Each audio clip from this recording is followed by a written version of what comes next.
Eu queria só contextualizar um pouco para a gente ficar mais ou menos na mesma página. Não sei se eu passo aqui, tá ligado? Isso. Bom, então, essa é a capa do livro, né? Eu trouxe ele aqui também. Essa é a edição comemorativa dos 50 anos do The Death and Life of Great American Cities. Ele é de 61.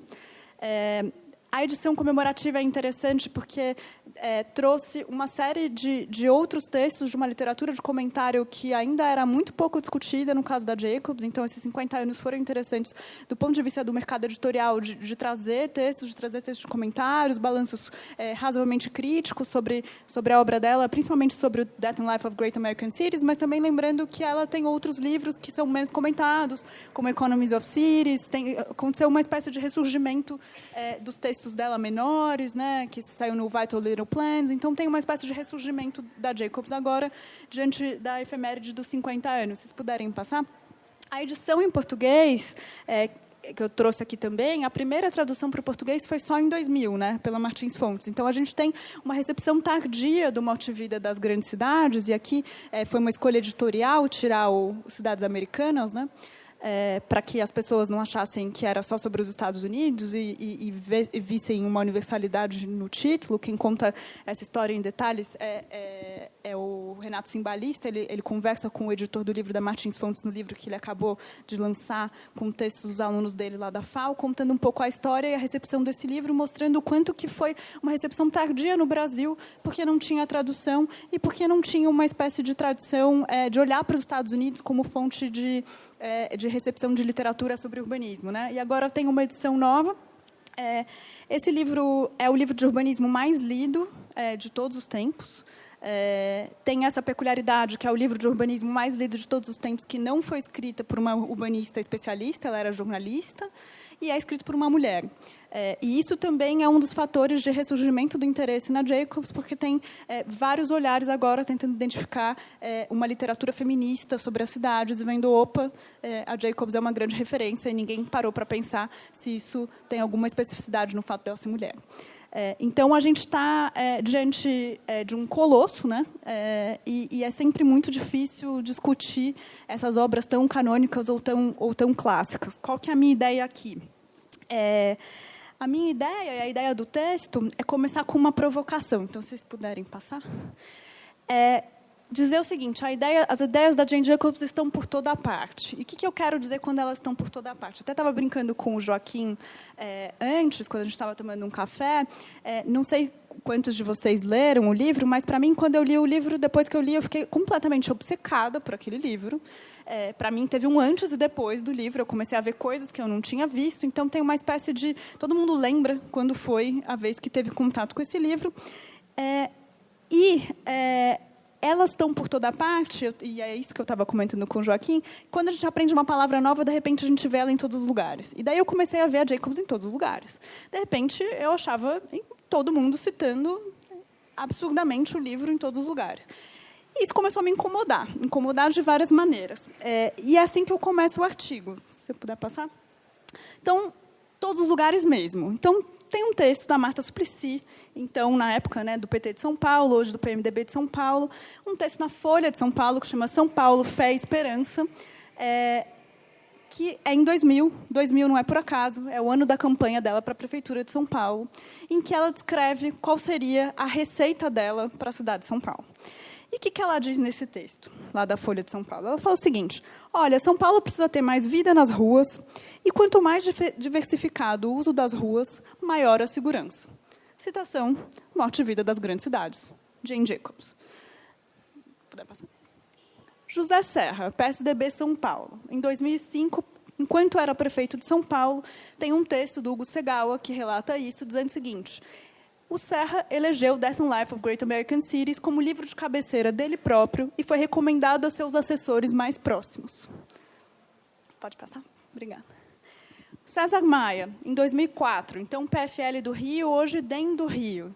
Ele escreve também um artigo na Folha de São Paulo que se chama, curiosamente, A Esquerda Mecânica, da qual ele acha que ele não faz parte, ele acha que ele faz parte da esquerda não mecânica, que ele faz aqui? Ele também está se candidatando para prefeito do Rio de Janeiro, e ele faz uma contraposição entre o que seria a esquerda mecânica, que no caso seria o Robert Moses, e a esquerda não mecânica, a esquerda autêntica, que seria a Jane Jacobs, e ele se sente herdeiro da Jane Jacobs. Uma das coisas que ele fez, que foi bastante simbólica, ele mudou por decreto o nome do Instituto Pereira Passos, no Rio de Janeiro, para Instituto Jane Jacobs. Então, Pereira Passos, né, enfim, com essa carga simbólica toda, ele muda para Jane Jacobs, dizendo ela é, de fato, o epítome do que seria a boa cidade. Agora sim.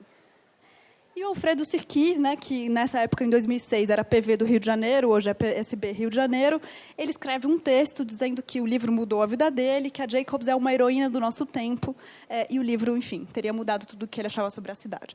O que eu quero dizer com isso? Algumas coisas. A primeira delas, a ideia de que as ideias da Jacobs estão em todos os lugares mesmo. Então, para além do campo especializado do urbanismo, para além da academia, para além dos planejadores profissionais, a gente está vendo políticos usando as ideias dela como plataforma para explicar o que eles querem para as cidades. Então, a gente está vendo políticos locais, municipais, usando de algumas dessas ideias. A outra, outro incômodo que eu imagino que vocês estejam tendo é que políticos de um espectro político partidário tão distinto usem o mesmo livro para dizer qual seria o ideal deles de cidade. A gente sabe, pelo menos aqui em São Paulo, que Marta Suplicy e José Serra tiveram políticas municipais ou ideais de cidade muito diferentes. E, no entanto, o mesmo livro serve de referência. Então, a minha pergunta aqui é como isso aconteceu? Se você puder passar? Ver só isso, não tem problema. Bom, eu continuo aqui, vocês vão ficar sem algumas imagens, mas a gente contorna. Bom, qual que é a minha ideia aqui? É tentar mostrar o seguinte, o que acontece nisso? É simplesmente políticos sendo manipuladores de uma autora e de um livro específico, ou será que tem mais coisa? E a minha hipótese é o seguinte, bom, o Morte e Vida das Grandes Cidades é o solo que organiza as divergências e é o solo que organiza todas as posições sobre a cidade, hoje. É uma tese ambiciosa, né? Então, ela funciona como uma espécie de tela de projeção. Cada um consegue tirar do livro o que quer. Ela oferece um ponto de apoio a qualquer um. E isso, eu acho, que está a força do livro muito mais em ser essa tela de projeção, em poder ser, de fato, um clássico que perdura no tempo e que permite essa apropriação de vários sentidos, do que o contrário. Por que eu estou falando do que o contrário? Quando a gente vai olhar a pouca literatura de comentário, que vai discutir, de fato, o texto, né? E isso é muito impressionante, o quanto o texto é celebrado e muito pouco discutido, né, no detalhe, a gente começa a ver que tem alguns autores que vão classificar Jacobs com vários adjetivos, vocês já devem ter visto isso por aí. Heroína, profetisa, visionária, diva, o que vocês quiserem, ela é celebrada e muito pouco discutida. E essa literatura de comentário que celebra diz o seguinte, olha, essa multiplicidade, na verdade, é uma série de usos indevidos do texto da Jacobs. Então, quem diz isso, uso indevido, quer, na verdade, dizer qual é a verdadeira mensagem do livro. Na verdade, o livro não é isso e desautoriza, por exemplo, alguém como o César Maia, ou José Serra, ou mesmo a Marta Suplicy, dizendo, olha, eles não entenderam. Na verdade, a Jacobs queria dizer isso. O que eu vou tentar fazer? O contrário. Eu vou tentar mostrar o quanto que o livro, na verdade, permite essas leituras. Então, o próprio texto permite leituras divergentes. Então, não é só uma apropriação política indevida, na verdade, eu acho que não, acho que é, na verdade, uma história de recepção dessas ideias, de transformação dessas ideias, é evidente, mas também existem pontos de apoio no livro que permitem isso. Então, a minha pergunta é muito mais como a compatibilidade é possível do que tentar desautorizar qualquer um e suas interpretações. Então, e eu acho também, outro ponto importante, que a gente, para avançar nesse debate, a gente tem que sair dessa comemoração generalizada. Acho que é um bloqueio muito grande quando a gente só comemora. Tem que analisar a estrutura do livro, os argumentos do livro em si mesmos. Então, o que eu pensei? Bom, quando eu estava olhando essa recepção generalizada, comecei a ver que, quando as pessoas citam o livro, não citam qualquer parte do livro. São, geralmente, duas ideias muito fortes que são citadas como principais e que imagino que sejam muito conhecidas de vocês. Então, a popularidade do livro se deve a duas ideias que ultrapassam o próprio livro. Então, não sei o quantos já leram, mas geralmente a gente lê ali aquela primeira parte, né? A segunda e a terceira a gente lê menos, né?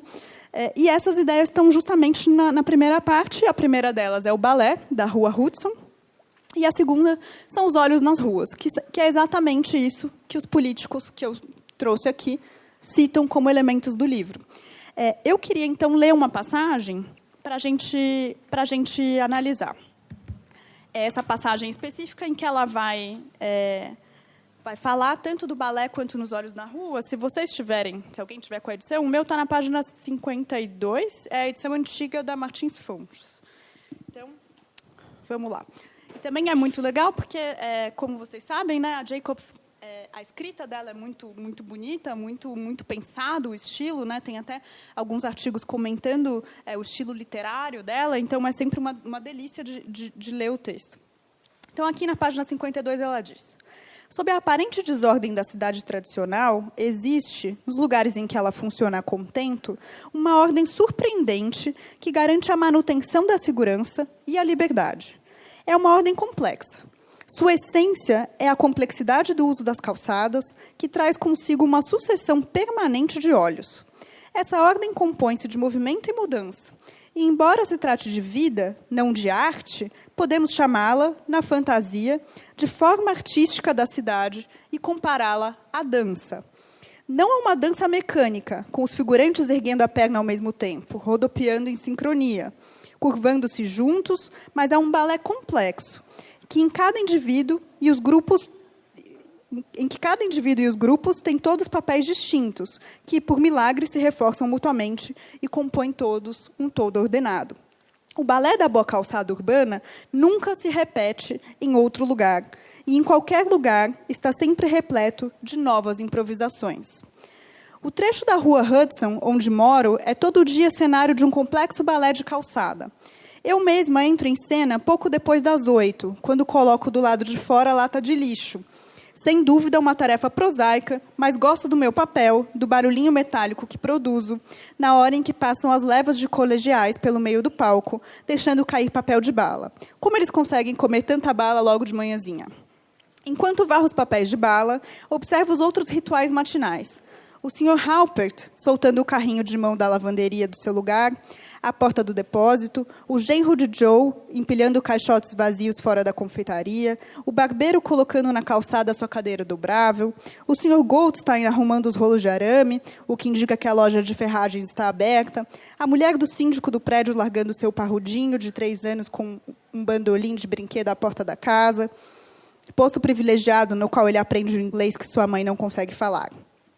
Depois, as crianças do primário, em direção à escola São Lucas, desfilam para o sul. Os alunos da Santa Verônica cruzam no sentido oeste, e os da escola primária 41 dirigem-se para leste. 2 novas entradas em cena são preparadas nos bastidores. Bem vestidos e até elegantes, mulheres e homens com pastas emergem de portas e ruas vizinhas.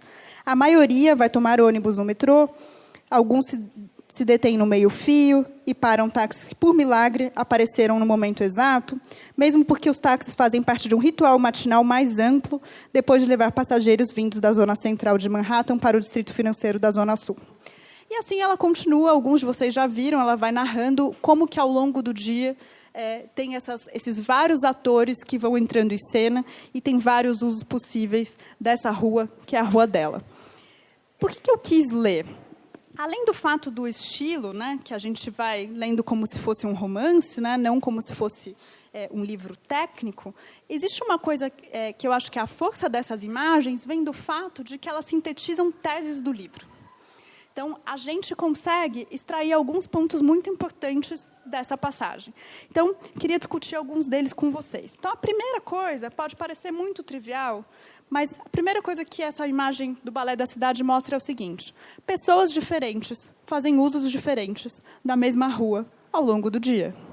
Então, a gente vê que ela está tirando lixo, as crianças estão passando, vão ter as pessoas elegantes que vão passar, tem os taxistas, vão ter as crianças indo para a escola, mais para frente vai ter o dono da pizzaria, o dono da padaria, da barbearia, etc. Cada um deles vai fazer um uso distinto.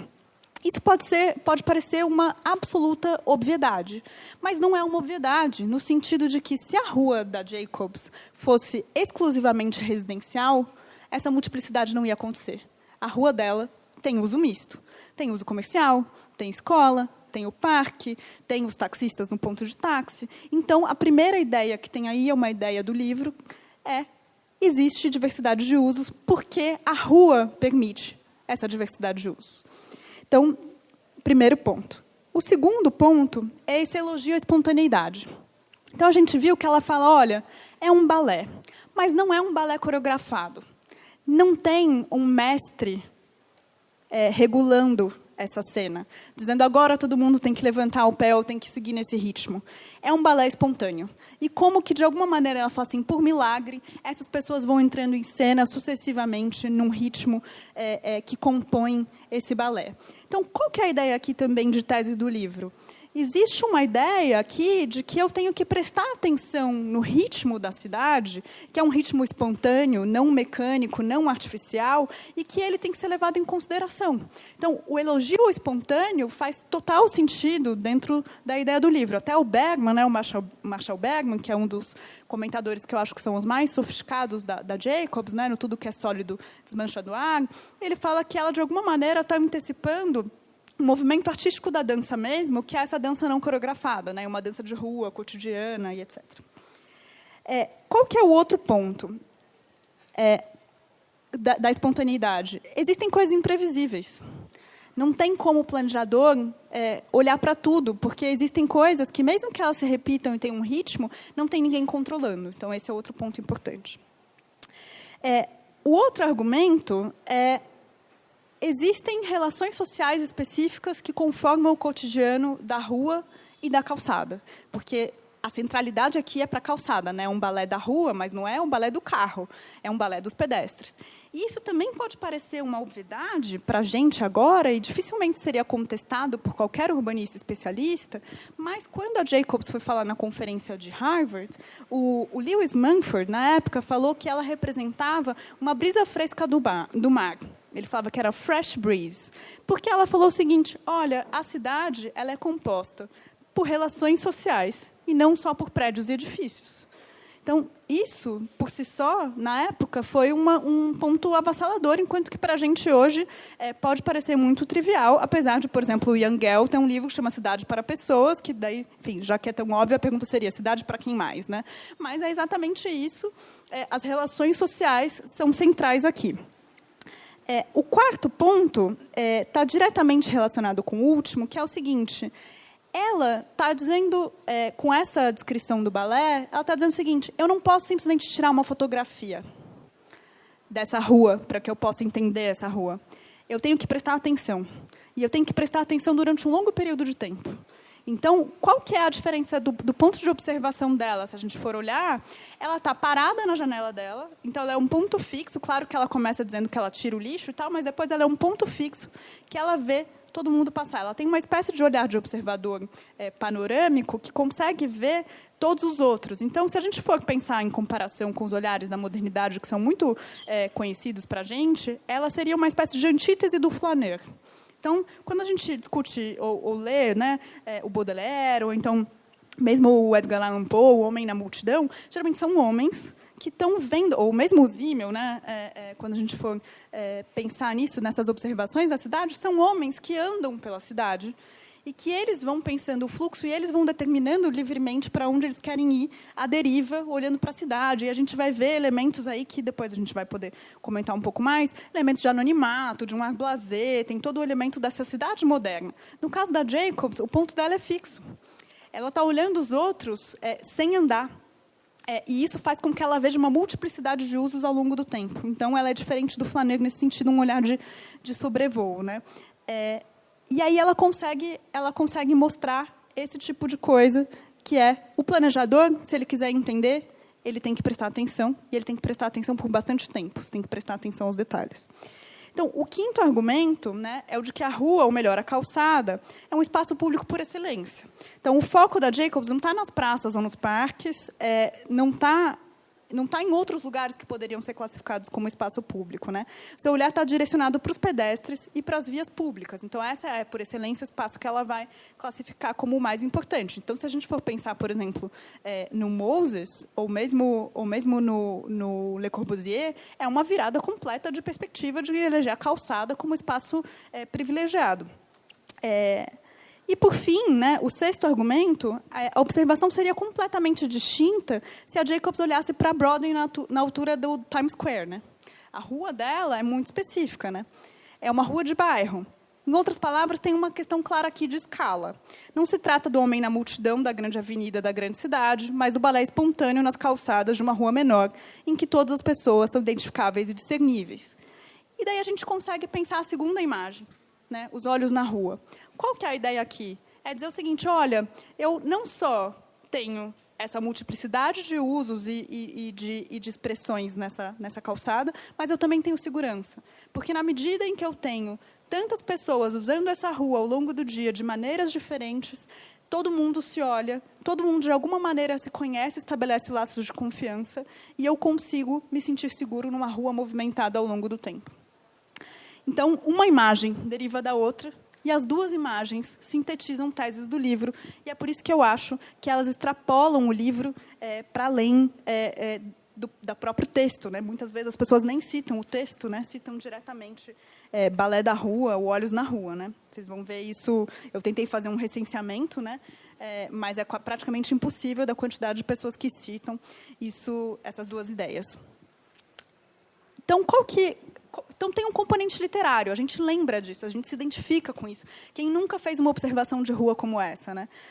Tem muitas comparações, né, e acho que também o Bergman que faz, da Jacobs com um livro do Gogol que chama Avenida Nevsky, que também é um flaneur que vai mostrando o quanto a Avenida Nevsky vai mudando de ritmos ao longo do tempo, né?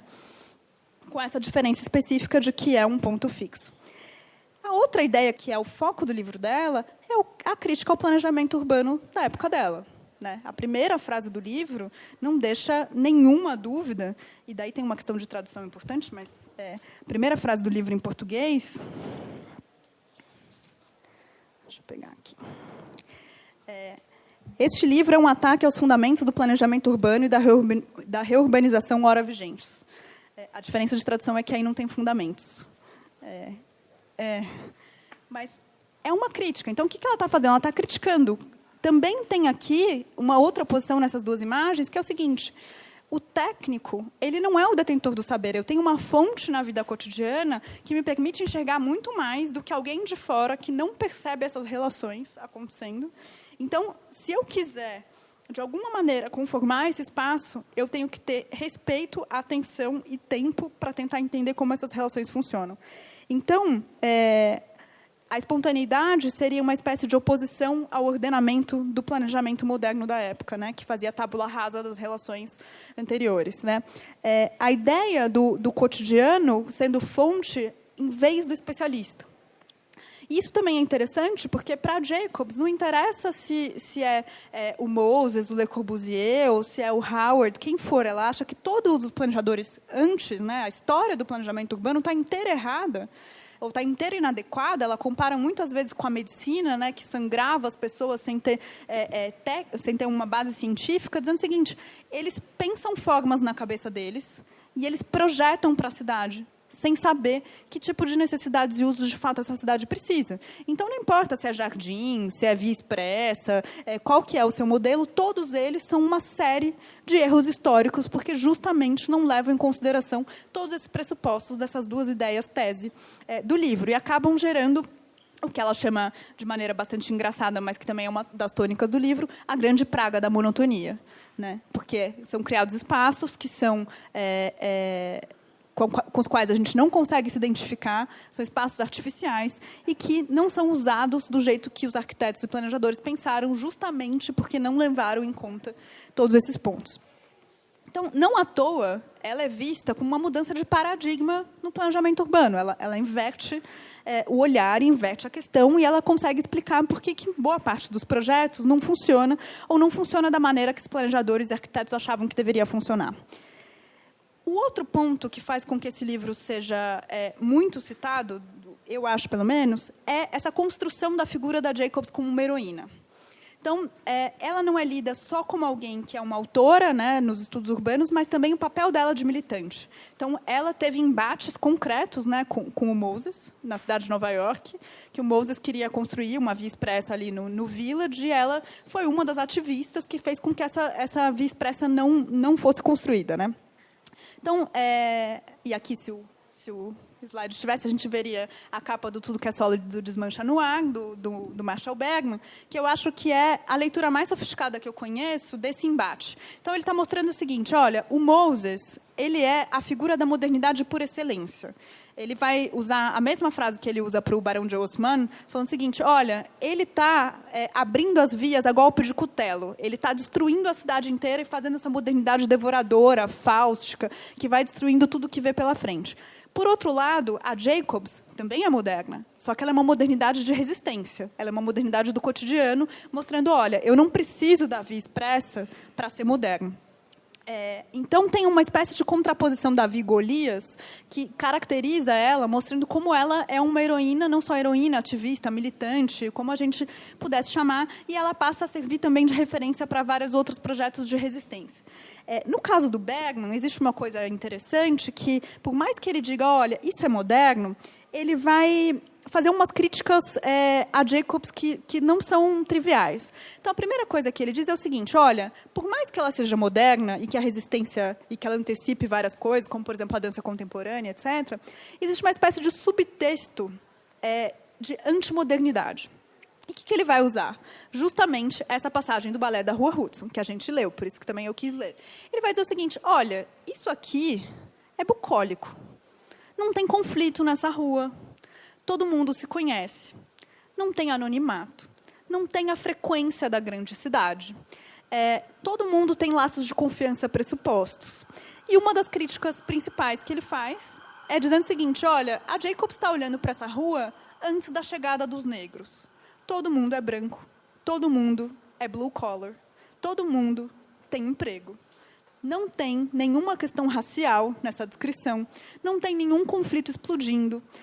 Então, tem um problema que ele brinca, a família da Jacobs não tem enteados, então não tem nenhum tipo de conflito específico. Parece uma rua bucólica de vizinhança, em que todo mundo se conhece, todo mundo é amigo, uma espécie de comunidade específica. E ele também vai, de alguma maneira, associar a ideia...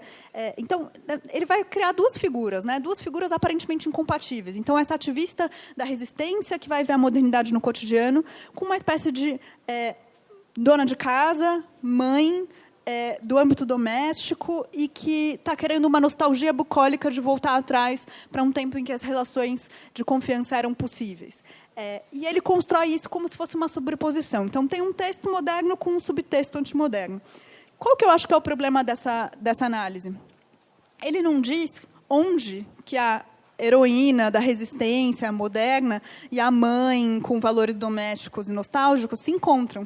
Parece que elas são duas pessoas completamente distintas. Ele não mostra para a gente onde é que isso se encontra. Então, parece que, para resolver esse conflito, a gente teria que escolher um dos lados. Ou ela é moderna e o lado doméstico ou nostálgico fica para trás, ou ela é pura nostalgia e a parte moderna tem que ser jogada fora. Porque existe uma dualidade que não se encontra. O que eu acho? Acho que essas duas coisas estão interpenetradas e eu acho que dá para tentar mostrar isso no texto. Como que eu acho que dá para mostrar? Eu tinha trazido trechos para a gente ver, mas vou usar aqui, vou usar da memória de vocês também, não sei. Ela tem uma contraposição muito interessante ao longo do texto, que é entre ordem e desordem. Nesse trecho da Rua Hudson, a gente consegue ver um pouco. Então, sob a aparente desordem, existe uma ordem, né? Então, parece desordenado, mas tem uma ordem que é a ordem das necessidades humanas e daquelas relações sociais que imprimem um ritmo específico que não é artificial, não é mecânico, ele é natural. Então, existe a ideia de uma ordem natural. Quantas vezes, quando vocês estavam lendo o livro, ou mesmo lendo o Economies of Cities, não sei quem pôde ler esse livro, mas ele é um pouco mais posterior, né? Ele é de 69, ela diz o seguinte, as cidades contêm as próprias sementes da sua regeneração. É natural que uma cidade tenha vitalidade. A vitalidade vem naturalmente. Existe uma ordem inata que, se a gente prestar atenção, a gente consegue ver. É o planejamento que, sem prestar atenção, vai lá e rompe essa ordem. São várias as passagens, eu tinha uma compilação de passagens, depois vocês podem ver no artigo, enfim, ou depois eu passo os slides para vocês. Mas qual que é essa ideia? Ela está pensando aqui numa espécie de crítica, que é uma crítica ao planejamento, que é o seguinte, olha, na medida em que eu rompo essa ordem inata, eu deixo de trazer autenticidade. A autenticidade, a fonte dela é da sociedade, de uma sociedade sem coação, né, de nenhum lugar. Ela é livre de coerção para ser autêntico. E é uma vitalidade que é produzida por si só. Como que isso pode ser lido? E a gente vai chegar logo menos, vocês vão entender o que isso tem a ver com a Marta Suplicy, com o José Serra, o Sirkis e César Maia, que já estão muito longe, né? Mas o que isso tem a ver? Que tipo de leitura pode ser feita? Bom, se as cidades contêm uma ordem inata, que não é preciso fazer nada para que ela tenha vitalidade e diversidade, é só não intervir. Não precisa de Estado. O planejamento que atrapalha. Essa é uma leitura possível no texto dela? É. Então, quem é defensor de Estado mínimo e ausência de planejamento acha elementos no texto da Jacobs para defender isso? Acha. Quem é favorável a uma política de segurança não interventora acha elementos no livro da Jacobs para defender isso? Acha. Olhos nas ruas nada mais são do que uma política em que o Estado não precisa fazer muita coisa, a não ser garantir as condições de diversidade. Outro ponto. Aqui, essa relação entre ordem e desordem, e todos aqueles pressupostos que a gente viu lá na imagem da Rua Hudson do balé, estão falando o seguinte, as relações sociais são importantes. Se você desconsiderar as relações sociais, você não vai conseguir fazer um planejamento adequado. Que isso também foi uma origem específica para o quê? Para os planejadores marxistas da década de 60 e 70, que estão dizendo o seguinte, olha, planejamento urbano tem que ser democrático, radical, de baixo para cima, o planejador é só mais um. Então, tem uma crítica da técnica como resposta única a todas as soluções, dizendo, olha, se você não consultar essas pessoas, se você não conversar com elas, se você não entender o que está acontecendo nesse lugar, o planejamento vai ser completamente, não só inócuo, mas prejudicial. Então, tem uma veia de participação democrática radical que também sai daqui. Dessa ideia de ordem e desordem, dizendo, olha, se o planejador vai lá e intervém e isso causa desastres, vamos fazer o planejamento ser democrático, radical e conversar com essas pessoas e ver essas necessidades. Então, vocês estão vendo que tem posições políticas absolutamente distintas que conseguem sair da mesma coisa. Ela tem uma posição muito curiosa a respeito do Estado, né? Então, muita gente tenta classificá-la de liberal, e eu acho que enfim, o Sennett chama ela de uma romântica anarquista, né? Mas, independentemente do rótulo que a gente queira dar, ela tem uma questão que também permite uma interpretação e uma apropriação de leituras, que é o seguinte, para ela, o problema não é o Estado. Ela vai sempre dizer que o Estado pode existir pode atuar, mas sempre para garantir aos privados as condições de diversidade. Então, por exemplo, quando fala de habitação popular ou social, ela não vai pensar como que o Estado pode produzir unidades habitacionais. Ela vai pensar como o Estado pode dar as condições de financiamento para que os privados construam as suas casas de modo a ser diversas nos bairros e multiplicidade de usos. Porque, para ela, existe uma espécie de postura que é uma postura muito mais... É política, claro, mas é muito mais específica, não é de um campo específico, que é a ideia dela de que small is beautiful. O pequeno é o que consegue dar conta de todos os problemas. E, para ela, o Estado é uma coisa gigante que não consegue se adaptar às necessidades da vida. Então, assim como ela é contra as grandes empresas que tiram diversidade, e ela vai dizer que isso é um grande fator, então ela vai ser a favor dessa pequena empresa, de um capitalismo de pequenos produtores, etc. Por outro lado, ela também vai ser contra a atuação estatal, no sentido de dizer isso é grande demais, isso não se adapta aos desejos e às necessidades da vida cotidiana, não é flexível. Então, para ela, no Vital Little Plans, ela vai dizer toda a escala que é gigante não funciona. Então, você tem argumentos tanto para um planejamento radical, quanto para alguém que está dizendo que o Estado tem que estar fora. Tanto para quem diz, olha, eu preciso considerar a diversidade nas políticas habitacionais, quanto para quem diz, o Estado tem que ser mínimo possível. qual que é a ideia aqui? Por que também eu acho que o texto permite esse tipo de quantidade de leitura? Eu uso um conceito, né, que é de um livro chamado O Novo Espírito do Capitalismo, do Boltanski e da Capello, que eles falam de 4 fontes de inautenticidade, de indignação. Então, são 4 fontes. Eles vão dizer, olha, tem 2 fontes que dizem respeito a uma crítica que seria considerada uma crítica social. Então, as 2 fontes seriam quais? Desigualdade e miséria. Quando eu percebo desigualdade, eu tenho uma crítica social. Quando eu percebo miséria, eu tenho uma crítica social. Eu me indigno e isso pode virar crítica. Por outro lado, tenho 2 outras fontes que podem virar, são as fontes de uma crítica que eles vão chamar de estética. Em francês seria artista, né? Porque estética parece que é uma crítica menor. Para eles não é uma crítica menor. Que é a falta de liberdade e a falta de autenticidade. Então, por exemplo, um mundo inteiro comodificado, tornado mercadoria, é um mundo inautêntico, é um mundo no qual eu não me reconheço. Ou então mesmo uma vida inteiramente padronizada e administrada é uma vida sem liberdade. Mas eu não passo pela desigualdade nem pela miséria. Por outro lado, também não tem liberdade na discussão sobre desigualdade. Então, o que eu acho que a Jacobs faz? Eu acho que ela faz uma crítica que está muito mais relacionada à crítica artística ou estética, se a gente quiser. Que ela está apontando para os fatores que levam à ausência de liberdade e à ausência de autenticidade. Por isso que ela fala da grande praga da monotonia. Ela não está falando da grande praga da desigualdade. Ela está falando de uma crítica que está pensando em 2 fontes específicas de indignação. E por isso que, por exemplo, a questão redistributiva não entra na análise dela. E é por isso que é possível, com base nessas 2 críticas, fazer leituras as mais distintas do texto dela. E eu acho que isso não é um problema para o livro. Muito pelo contrário. Eu acho que é o que faz o livro ter força. E eu acho que é isso que permite a gente avançar nessa quantidade de leituras diferentes do texto dela. Porque, se vocês forem olhar, a Jacobs continua por todos os lugares, e é por isso que a gente consegue ter pessoas do espectro político tão distintas, fazendo referência tanto nacional quanto internacional. E acho que é isso. Acho que a gente pode abrir para o debate.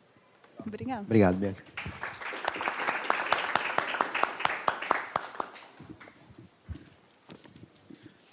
Eu vou fazer uma pergunta para começar o debate, depois eu passo a palavra para vocês, tá bom? Então, algumas questões que foram surgindo agora e outras que eu já tinha pensado na leitura do texto, eu vou, enfim, vendo qual eu consigo fazer agora, ou deixa para outras conversas. Mas a primeira é um pouco, entre parte um comentário, talvez uma provocação, mas começa justamente esse começo da sua apresentação, que é também o começo do texto, que é mostrar essa coisa curiosa. Eu lembro de ter lido, não lembro se saiu uma nota no painel da Folha, mas eu lembro de ter lido a história do Serra no jornal, no dia que saiu essa notinha que algum assessor plantou, provavelmente, falando que ele estava entusiasmado com o livro, tinha recomendado o livro para os assessores e tudo mais, e também me chamou a atenção. Quando eu li seu artigo, eu me lembrei de que eu tinha visto isso no dia. Eu não lembrava da Marta também, não lembrava que ele tinha sido citado em um espaço curto de tempo por políticos, tal. Achei super curioso isso, achei super sintomático, achei um gancho super legal de texto, de reflexão, na verdade, então acho muito legal aqui na apresentação e no artigo também. Então, pegando o espectro todo, no Brasil, nos anos 2000, como uma referência, um livro escrito nos Estados Unidos nos anos 60, pensando num outro contexto, pensando numa outra experiência. Então, minha primeira pergunta aí vai mais ou menos na seguinte direção, quer dizer, independente de ter sido entre estratégia um pouco de política ou um interesse e admiração sério pela obra, dá uma certa saudades, vamos dizer, de um tempo em que os políticos se preocupavam em apresentar suas plataformas, fazendo referência a um trabalho que é, de fato, referência a um campo na questão urbana, ou que seja de qualquer outra questão que tenha a ver com uma plataforma política, numa campanha, etc. Então, a pergunta é mais ou menos se, porque ao mesmo tempo isso é tudo 15 anos atrás, 10, 15 anos atrás, mais ou menos, né? E aí, talvez eu estou saindo um pouquinho aqui da discussão do texto, depois a gente volta para a discussão, mas a impressão, talvez, que eu tenha, alguém que não é tão antenado na questão da discussão do urbanismo, etc. Se há uma espécie de abandono de projetos, de pensar em alguma maneira sistemática, com alguma referência, com algum horizonte para a questão urbana, né? Não quero soar nem pessimista, nem nostálgico, tal, mas eu tenho a impressão, vendo isso e pensando que isso aconteceu há 10, essas citações, as referências desses políticos falando do livro da Jane Jacobs são de 10 anos atrás, se de fato parece que algum ímpeto que já foi um pouco maior no Brasil, estou pensando especificamente em torno de uma preocupação mais sistemática, questão urbana mais viva e presente no debate público e uma preocupação de ter um projeto, seja ele conservador, seja ele progressista, mas de haver um projeto para a cidade, assim, minimamente sistematizado. Se a gente tem um momento, espero que seja passageiro, mas um momento de falta de algum horizonte nessa discussão. Acho que sim. Depois eu... Bom, acho que essa saudade de um tempo em que os políticos apresentavam suas ideias e faziam referências a livros de urbanismo, eu compartilho completamente. Mas estou aqui pensando uma coisa que claro que é um uso estratégico, né? Isso é evidente, não estou querendo dizer que não é estratégico. Mas é impressionante o quanto que as plataformas para prefeitos, né, passavam pelo livro, né? São de 15 anos atrás, e eu acho que hoje a gente dificilmente acharia uma fala do Bruno Covas, ou então do Dória, ou muito menos do Crivella, citando a Jacobs, porque eu acho que o espectro mudou mesmo. Talvez, no parte da política municipal brasileira, a gente não consiga encontrar mais, porque eu acho que o campo de referência saiu de qualquer ideia de horizonte para o planejamento, ou mesmo de um humanismo que está como base do livro dela. Mas, se a gente for pegar a literatura recente, especializada, todo urbanista ou todo autor do campo dos estudos urbanos hoje tem que pagar uma espécie de pedágio, que é citar Jacobs e mostrar como ele lê a Jacobs. Então, se vocês forem ler o Cidade para as Pessoas, do Yangel, é a Jacobs do início ao fim. Se vocês forem pegar o Construir e Habitar, do Richard Sennett, que saiu no ano passado e tem resenha minha na 451, que é Building and Dwelling, né, em inglês, é o livro inteiro para dizer dos diálogos dele com a Jacobs que ele tinha pessoalmente, né? Ele era amigo pessoal da Jacobs em Toronto, quando ela foi para o Canadá e tal, mostrando, e a conclusão dele é exatamente isso. Ele vai para Medellín, ele vai para várias cidades asiáticas para dizer, olha, o planejador, ele é só mais um, ele tem que prestar atenção nas relações sociais, o planejamento tem que ser democrático e etc. E que, de alguma maneira, já está tudo no livro dela, se a gente quiser. Claro que tem desenvolvimentos técnicos, né, ali do Sennett fazendo propostas para as cidades, mas, no fundo, o fundamento é esse. Então, talvez, pensando no caso do Brasil, como a gente está numa situação tão dramática, isso tenha saído do discurso dos políticos e tenha ido muito mais para um discurso acadêmico, né, e aí sim especializado nos últimos anos, porque já não é mais obviedade que relações sociais importam, né? Não sei se foi no ano passado, mas, enfim, a questão da Cracolândia talvez seja o grande exemplo disso, quando o Dória demoliu um prédio com pessoas dentro, né? Então, e claro que, evidentemente, no caso da Marta Suplicy, do Serra, do César Maia e do Serquis, isso não quer dizer que eles agiam de acordo com o que eles estavam falando, né? Isso tudo é plataforma no sentido da ideia, o que também é muito interessante, porque na medida em que eles reivindicam o texto, você pode cobrar deles coisas do texto. Você pode puxar eles para o outro lado, dizendo, se isso é o solo no qual você se apoia, eu consigo puxar para esse lado. Mas quando não tem nada compartilhado, nenhum solo comum, que eu acho que é o caso dessa nova leva de prefeitos, aí fica muito difícil, porque não tem base para crítica, né? Não tem nenhuma ideia de relações sociais importam, a diversidade é importante, nenhum ponto de amparo para crítica para que a gente possa exigir no sentido de crítica imanente, né? Do tipo, você falou que esse valor é importante, eu estou te cobrando esse valor. Que foi, por exemplo, uma das coisas que eu tentei fazer quando o José Serra reclamou da Avenida Paulista fechada para carros, dizendo que, a política do Fernando Haddad, dizendo que isso não fazia o menor sentido e etc. E, na época, eu escrevi um texto dizendo, olha, se o Morte e Vida das Grandes Cidades era seu livro de cabeceira, provavelmente você teria que ler um pouco melhor, porque a ideia de fechar a rua para carros e deixar a diversidade de usos e as pessoas usarem, talvez fosse uma das principais questões do livro da Jacobs. Então, dá para cobrar nesse sentido. Mas, de fato, com os nossos prefeitos atuais, acho que dá uma saudade de quando conservadores e progressistas tinham um solo comum, sim. Legal. Vamos passar a palavra?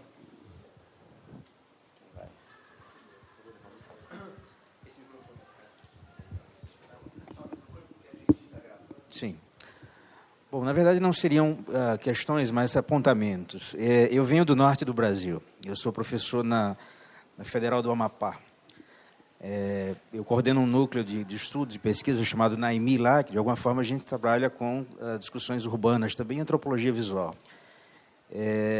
E, assim, eu acho que essa fala da necessidade do planejador urbano se observar como mais um dentro do processo é fundamental, na medida que é preciso construir um grupo multidisciplinar, né, de alguma forma, e essa perspectiva de olhar o mais pequeno, né, o small mesmo, é importante tendo em vista a perspectiva, por exemplo, da antropologia, né, da etnografia mesmo dos lugares, buscar mapear essas falas, essas pessoas.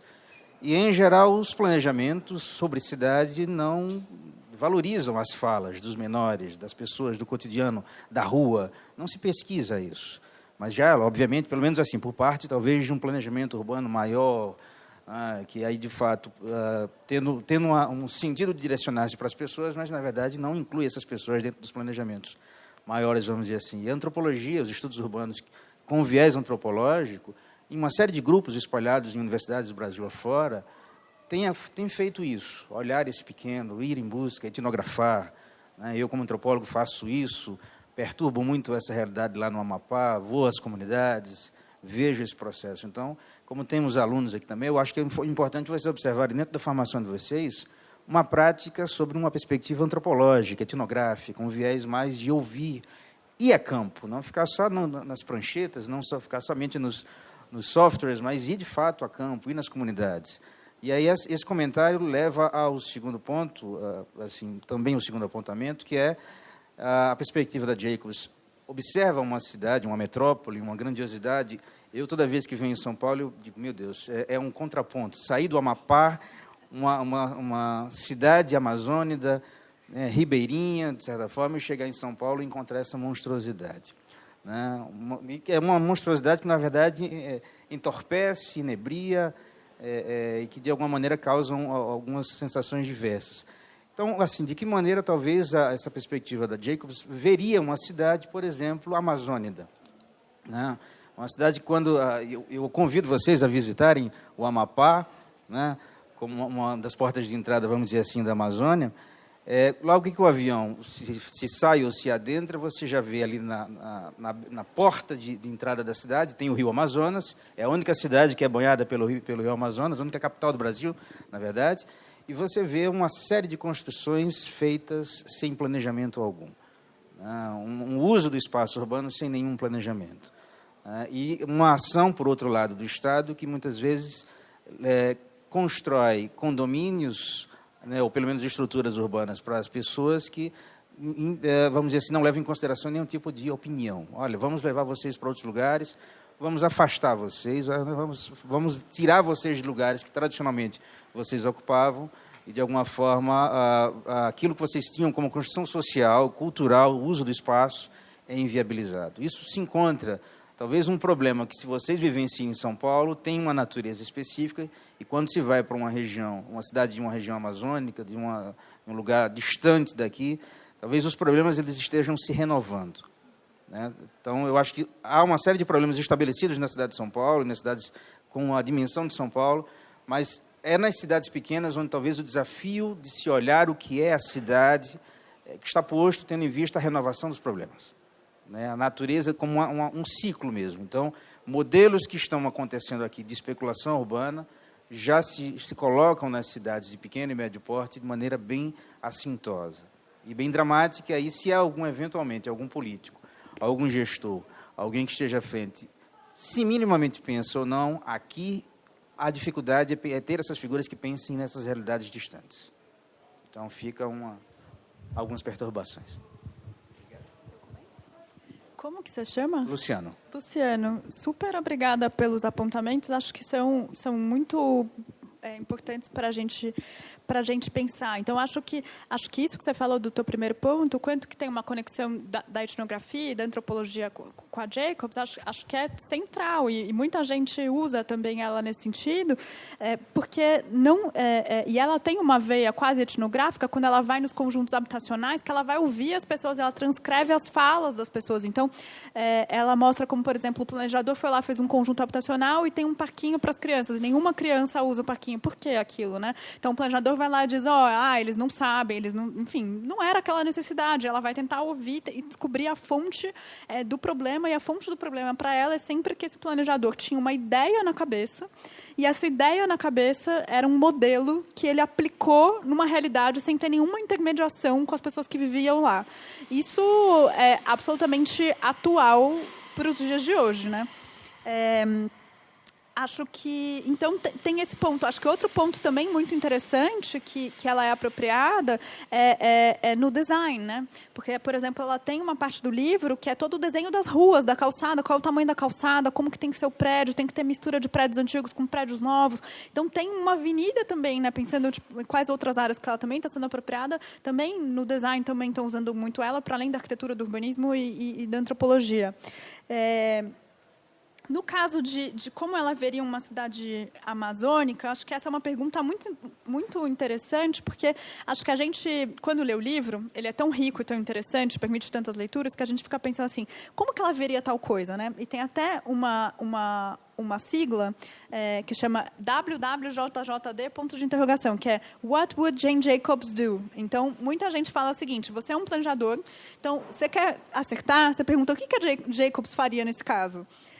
Mas aí fica uma coisa que é o seguinte, né? Um exercício de interpretação autêntica, ou então de bola de cristal, né? Eu não sou a Jacobs, eu não sei como ela veria uma cidade amazônica, mas se eu tivesse que pensar, eu acho que ela diria o seguinte, né? Aqui fazendo... Não tem que pensar o que eu acharia. Porque ela tem uma palestra que ela fala o seguinte, eu fui falar para estudantes de arquitetura e urbanismo, e eles dizem o seguinte, a ideia da Jacobs é que você deixa a padaria do senhor Joe lá na esquina e que está tudo resolvido, o resto vai acontecer, tem que garantir a padaria da esquina. E ela fala assim, não é que em toda rua tem que garantir a padaria, é que você tem que prestar atenção nas relações que existem. E é prestar atenção nas relações que existem ouvindo uma multiplicidade de vozes. Então, eu imagino, e eu acho que esse deva ser um caminho para a gente de autonomia, não pensar o que ela diria, mas pensar quais são as vozes e a pluralidade de vozes desse lugar, né? Claro que ela funciona como um bom argumento de autoridade, dependendo de onde a gente estiver, porque também tem isso, né? Tanto para cobrar de políticos que citam, quanto para a gente se valer de argumento de autoridade para tentar fazer com que planejamentos sejam mais democráticos. Mas, como eu mostrei como tem uma pluralidade de interpretações, pode sair pela culatra, né? É um desafio. Só aproveitando a deixa dele, somos amigos, eu dei aula lá no Amapá, durante 6 anos da minha vida. E só para dar um exemplo prático, concreto, do não ouvir, do não observar essas relações sociais. Teve um projeto, Minha Casa Minha Vida, tudo bem, para as quilombolas, não sei, aquela região ali saindo, lá indo para o Rio Pedreira, para as quilombolas. E os quilombolas têm lá, não sei como é aqui, por exemplo, mas lá o quintal é a coisa mais importante do mundo, porque ali se planta. E está na beira do rio de um afluente do Amazonas, né, do Pedreira. Houve um entusiasmo geral da população mais pobre, né, os quilombolas ali, de que eu ia chegar a Minha Casa Minha Vida. Gente, deu vontade de chorar quando a primeira vez que eu passei naquela estrada e vi o que era. Não havia quintal. E, atenção, eu estou falando de um território grande. Eu não estou falando de um território que termina na primeira montanha ou na primeira beira do rio Amazonas. Isso é um exemplo prático. E eu acho que tem princípios. Eu nem conheço tão com a mesma profundidade que tu, somos da mesma faculdade, lá da Sanfran, mas diria o seguinte, que tem princípios. Quando ela fala o ouvir, o relações sociais, e que existem relações sociais, eu fico sempre preocupada com essa cidade, e eu ia te perguntar isso. Como lidar com essa questão das relações sociais num lugar como Brasília, ou como aqui em São Paulo, que de vez em quando nasce um bairro inteiro. Mas você vai consultar quem? Se tu não sabe ainda, tu sabes o público. Mas esse público pode ser igual no plano econômico, mas há subjetividades dentro de um próprio grupo. Né? Isso é que é... Ela me entendeu, que eu não estou sabendo expressar bem, eu acho. Mas, enfim, né? Tem isso. E aí, num lugar... São duas coisas. Essa é uma primeira coisa que não precisa comentar, mas isso ocorreu no Amapá. Então, você tem 500 casas populares lá, sem quintal, esmigalhada, uma colada na outra. Outra coisa, faz 40 graus o ano inteiro lá. Como que pode ser a janela até aquele tamanho? Ninguém nem foi lá, foi para saber nem o clima. Né? Então, essa coisa é triste. E a outra coisa que eu ia me referir é essa segunda coisa que eu falei das subjetividades, quando você vai construir, elaborar um bairro inteiro. E aí não tem classe, sinto muito, não importa a classe. Porque você pode ter bairro aqui, São Paulo, ali do lado oeste, para lá da Lapa, enfim, que você vai ter conjuntos habitacionais para uma camada, não é uma classe, mas uma camada da população com muito mais recursos do que essa a que eu mencionei agora. Só fala o seu nome para mim, para anotar. Mercedes, obrigada.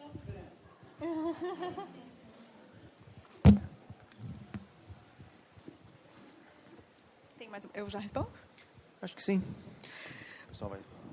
Bom, Mercedes, somos colegas, né? E acho que tem uma coisa interessante também no livro, porque a primeira vez que eu discuti uma versão preliminar do texto, que foi no Enampur de 2015, teve uma pessoa do público que falou assim, mas a Jacobs está falando de direito à cidade, né? Que é uma das coisas que eu estudo. E eu falei assim, olha, uma das coisas mais interessantes de todo o livro é que nenhuma vez aparece a palavra direito.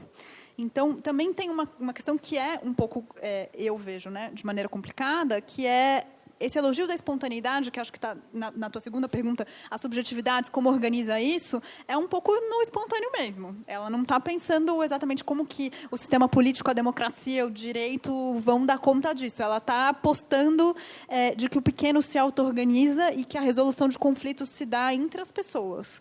E por isso que acho que é tão interessante a crítica do Bergman a ela, falando assim, olha, nessa cidade sem conflito, talvez, mas assim... quando você começa a olhar os conflitos de fato, talvez tenha muito mais problema que seja difícil resolver entre as pessoas de maneira pacífica e tal, do que no modelo que ela está pensando. Então, por isso que a escala para ela é importante. Acho muito, muito interessante e triste, né, teu exemplo lá do Minha Casa Minha Vida, mas absolutamente corriqueiro. Né? Acho que Minha Casa Minha Vida talvez seja, nesse sentido, o programa que caberia muito mais... com mais fortemente a crítica da Jacobs, no sentido de dizer, olha, uma padronização, uma uniformização, não leva em consideração as necessidades locais, tá pegando, não cria cidade, né? Quando a gente vê aquelas imagens cheias de casinha de Minha Casa Minha Vida, com aquela mesma tipologia uma do lado da outra, né? Você não tem diversidade, você não tem espaço público, não tem calçada, todos os elementos de vitalidade da vida urbana estão ausentes, né? E nesse caso específico que você contou, não levou em consideração nenhuma necessidade local, não conversou com ninguém, né? Então acho que isso seria um princípio mesmo. Não acho que é uma leitura improvável do livro, não. Pelo contrário, acho que ela acharia isso mesmo. Sem, de novo, tentar fazer uma incorporação da Jacobs aqui, mas acho que é um princípio mesmo do livro.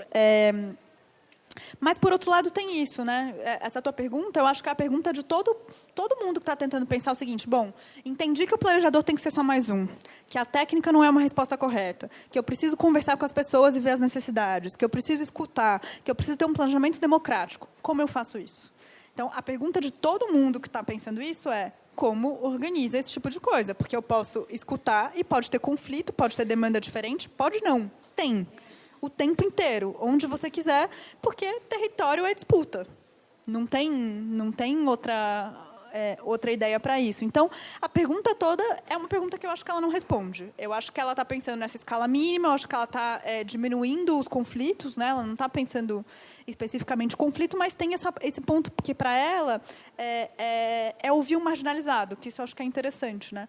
Todo mundo que ela vai ouvir são pessoas que não são ouvidas. Mas, pensando hoje, né, eu acho que quem está pensando nisso, e o livro do Sennett é muito legal, o Construir e Habitar, porque ele vai para Medellín, ele vai para lugares de conflito gigantesco, tentando pensar como que é feito um urbanismo social nesses lugares e como que o planejamento consegue dar voz para as pessoas que moram e mediar conflitos. Então, ele vê o planejador como uma espécie de mediador de conflitos, e aí direito, democracia de verdade, não só como ideais, entram de verdade em cena, né? Que são elementos que, para Jacobs, não estão no cenário. Então, teria que atualizar o livro para a gente conseguir pensar hoje. Bom, fazer uma aqui, enquanto o pessoal pensa as suas questões.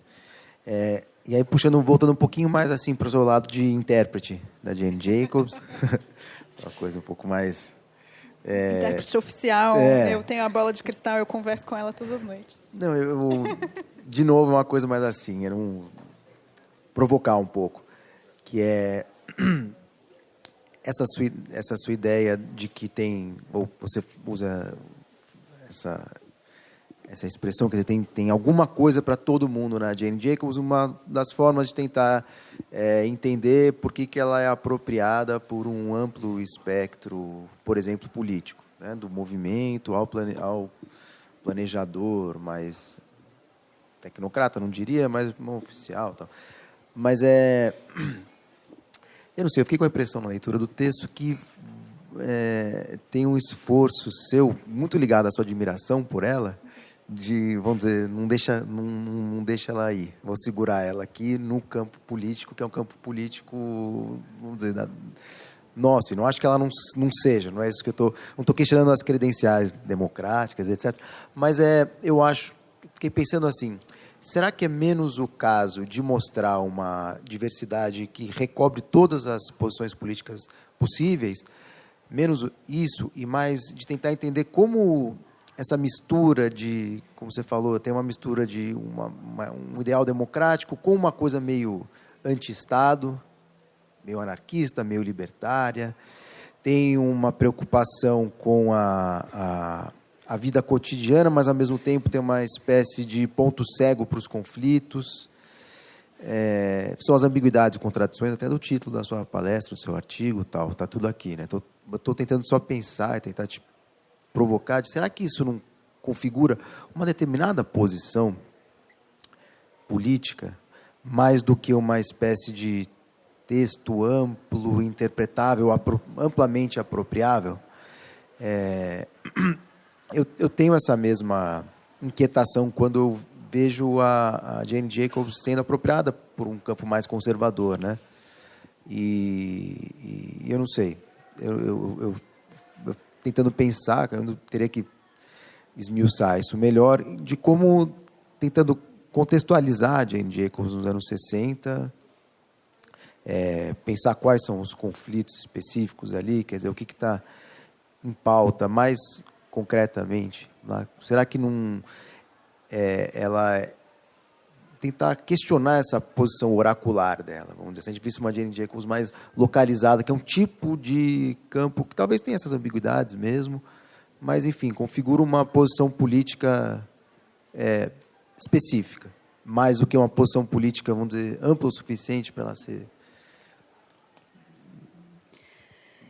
Eu acho que ela tem, de fato, uma posição política específica, não sei como denominar, né? E eu não quero fazer a disputa da etiqueta, né? Então, para mim, não interessa tanto como classifica.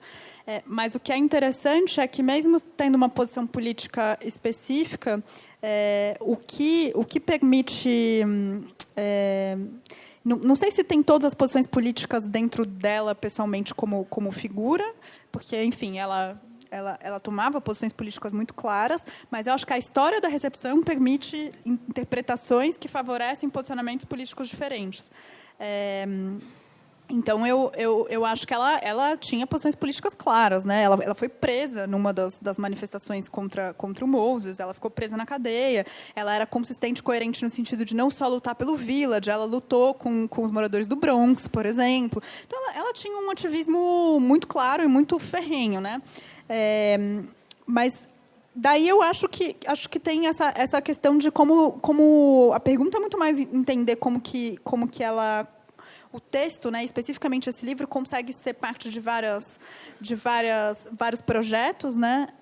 E aqui, no caso, a gente teria, não sei, alguns representantes da direita, no caso dos políticos brasileiros, mas se a gente for olhar a literatura de recepção, né, no campo do urbanismo mesmo, tem vários, a nova direita, né, no campo do urbanismo usa Jacobs, tem uma parte de discussão dos pós-modernistas que usam a Jacobs e que não necessariamente são direita, mas que, enfim, não estão pensando necessariamente num planejamento democrático radical popular. Então, acho que tem essa coisa que eu sinto que o livro dela é como se fosse um clássico no sentido da literatura mesmo, né? Sobrevive ao tempo. E no urbanismo tem uma espécie de moda, né? Várias vezes a gente vai vendo modas que vão flutuando com às vezes slogans, né? Que vão. E eu acho que até quando eu estava falando num podcast para o Cidades Visíveis, né? Que até o mediador me perguntou: será que a Jacobs não é mais uma moda? Eu falei assim: bom, ela é uma moda desde a década de 60, né? Porque a moda é se apropriar dela e fazer dela uma nova interpretação. Então, talvez ela não seja exatamente a moda, ela é a coisa perene que permanece. Por isso que eu acho que todos os livros agora que você for ler, de alguma maneira, tem que pagar esse pedágio. Então, eu acho que a posição política dela talvez seja uma, sim, não sei denominar. E eu acho que não é por, assim, eu não ficaria tentando dar uma etiqueta, mas acho que tem essa coisa dos posicionamentos políticos diferentes usarem ela. Mas claro que, e aí talvez venha da tua pergunta dessa saudade que a gente tinha dos políticos de antes, claro que tem um mínimo de democracia, um mínimo de humanismo pressuposto, né? Mesmo nos diferentes espectros.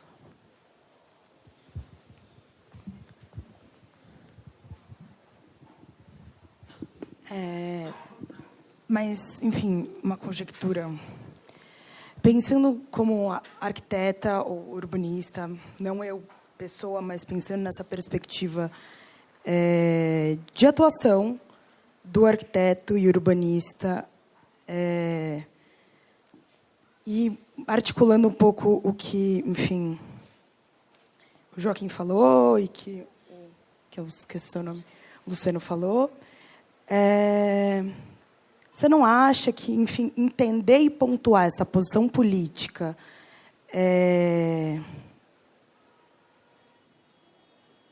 não seria interessante no sentido de fazer a transposição entre a interpretação do livro e para o campo prático, no sentido de usar as formulações, e que são formulações clássicas que estão aí perpetuando até hoje, sendo usadas, enfim.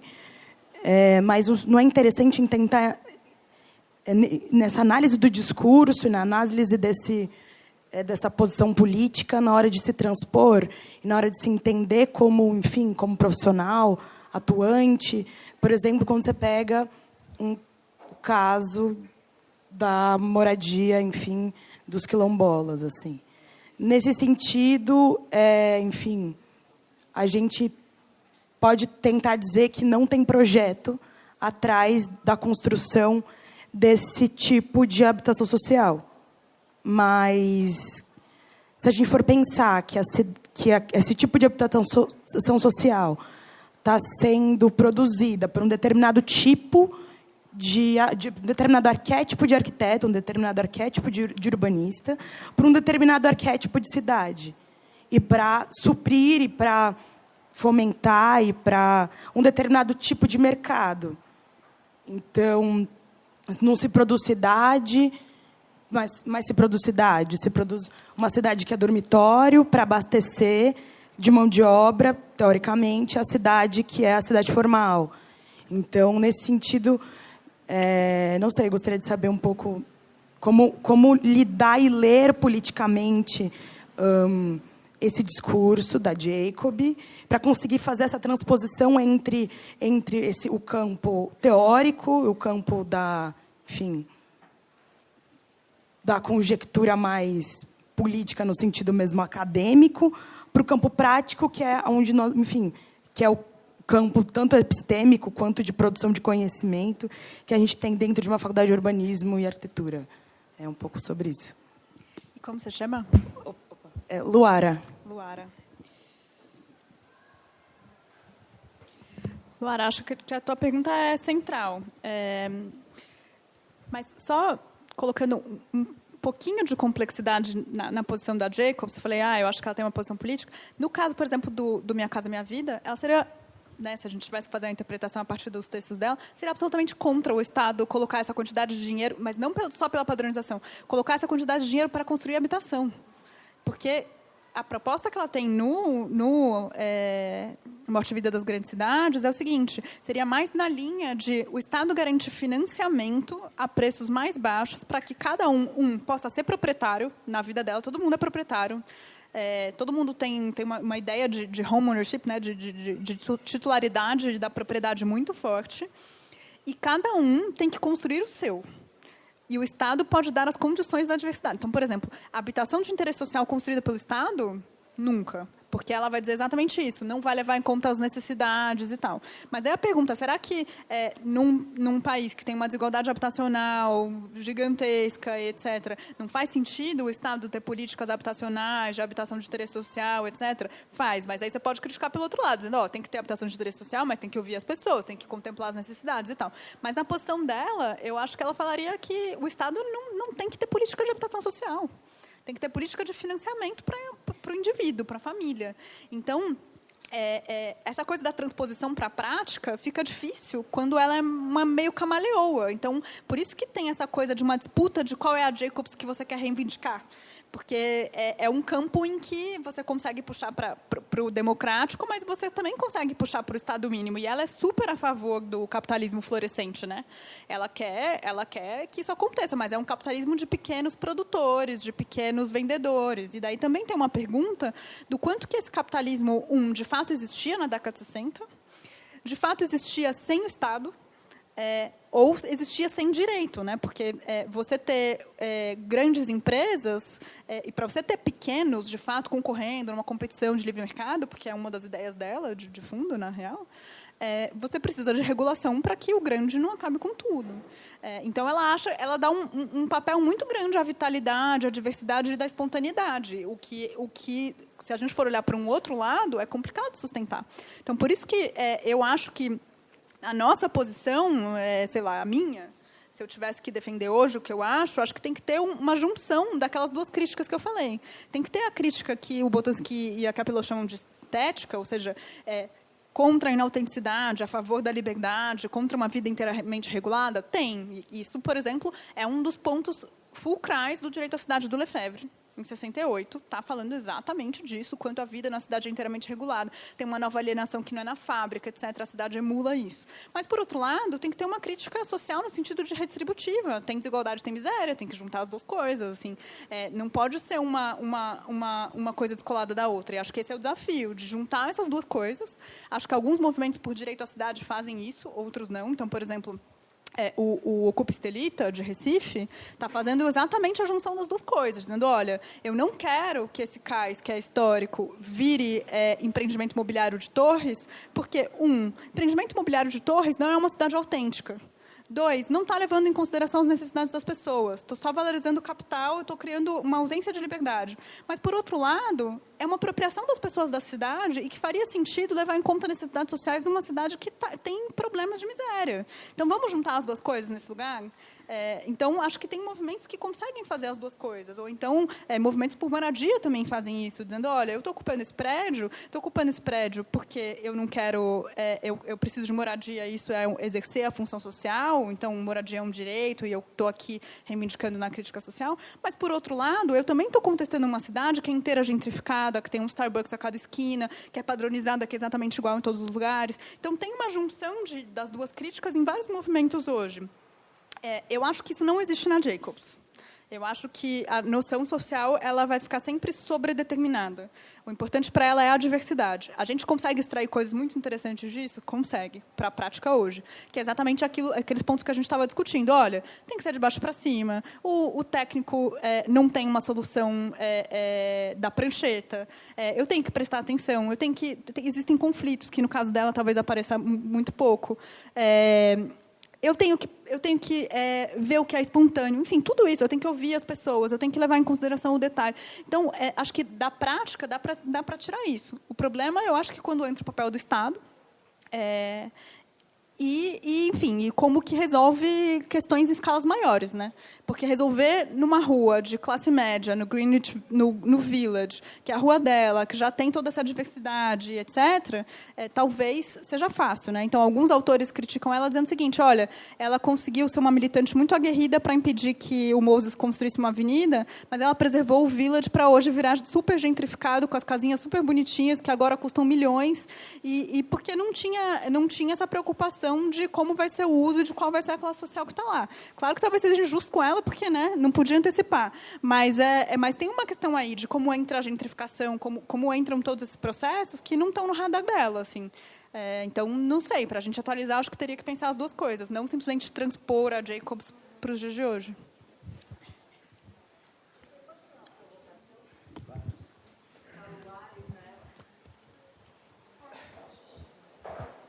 Oi, boa noite.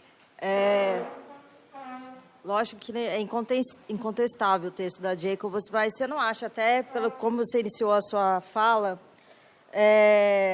pegando referências, né, nossas, políticas de candidato e tudo mais, ser um texto da década de 60, sendo que a gente já está no século XXI, e tem literatura dentro de desenho urbano, que existe sim como fazer planejamento de cima para baixo, de maneira horizontal. Tem um termo, não sei se vocês já viram aí com os professores de urbanismo, que chama charrete, que você faz um conselho local, interdisciplinar, para ouvir os moradores locais, o que eles demandam, se é o terraço, se é o banheiro no fundo, enfim. Tem coisa atualizada, inclusive tem um autor, não sei se você já ouviu falar, o Douglas Farr, que é um outro americano, que fala sobre esse desenho urbano sustentável, entendendo sustentável não como sustentabilidade de reuso, reciclo, mas no termo da economia, que abrangiam 7 a 9 pontos hoje, inclusive da política local, de valorizar o comerciante local. Se você vai fazer uma reforma, ou um retrofit, ou uma obra nova, usar aquele indivíduo que tem o ofício para aquela atividade que está no bairro, que está na circunstância, e criando uma nova cidade, né, dentro de uma proposta de economia mais atual. Então, a gente tem recursos, tem gente pensando, e isso do século XX para o século XXI, lógico, com o embasamento dela, que ela realmente virou um clássico, é uma referência, mas eu acho que pode ser discutido, e eu lamento esses nossos políticos atuais, principalmente os nossos brasileiros aqui, se vangloriarem de terem só ela como leitura de cabeceira e não uma coisa mais atualizada, transpondo aí, pensando que quando fala em planejamento, é plano para uma determinada quantidade de anos à frente, não só da gestão dele, né? Local, atual. Então, é uma provocação, não sei. Se você já pesquisou, já viu, conhece o Douglas Farr, enfim, vale a pena. Luara, vale a pena ler o livro dele, viu? E como você chama? Eu sou a Renata. Renata. Claro, acho que a pluralidade de referências e atualizações é gigantesca, né? Enfim, e até no texto do Hugo Segawa, ele responde ao Serra falando assim, te dá aqui uma lista de outros livros também de urbanismo para você dar uma olhada, porque a Jacobs, de fato, década de 60 tem umas coisas mais atuais. Então, é um texto que ele escreveu no Estadão, né? Então circulou, não sei o quanto que o Serra ouviu. Mas acho que não conheço esse autor americano, vou procurar, mas acho que para mim o que é interessante para mim nesse ponto é mostrar não, né? Mas entender por que toda vez tem essa espécie de pagamento de pedágio para Jacobs. Porque você poderia simplesmente citar ela como uma founding mother, assim, e depois abandonar, ou então falar assim, olha, avançamos, a situação é outra, o quadro de referências é outro. Mas, inevitavelmente, ela vai voltar. E não vai voltar simplesmente como uma citação ingênua, no sentido específico, ela virou estratégica. Né? Ou mesmo quando você fala assim, olha, eu fico triste com esses políticos que citam pensando no planejamento é uma coisa de anos, eu acho que tem isso também do quanto que as ideias se autonomizaram do livro. É possível citar ela sem ter lido.